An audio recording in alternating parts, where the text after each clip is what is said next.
It's an interactive experience highlighting those who have left an indelible mark in history. It's good to know about people in history so we know what they did for us now. Students at Queens Metropolitan High School launched the second annual virtual Black History Museum. Teachers Chris Kelly and Dena Freeman came up with the idea during the pandemic when they had to pivot to remote learning. Over coffee, we sat and discussed some ideas, and voila. I give my students a list of names, and they can select who they want. And this year, interestingly enough, one of my students, he looked at the list, he said, I want to do Mike Tyson, and he's not on the list. And I said, you know what, go for it. This year's showcase expanded to 7 wings, up 2 from last year. The online exhibit features Black historical figures, including Carter G. Woodson, who established it as a week-long celebration in 1926.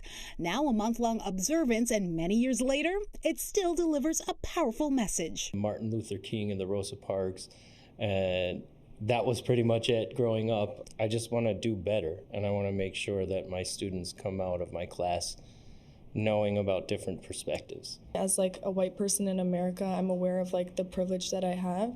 So it's really important that people educate themselves about the different successes of Black people in society and throughout history. There's a lot of people that they just don't care if they learn or not.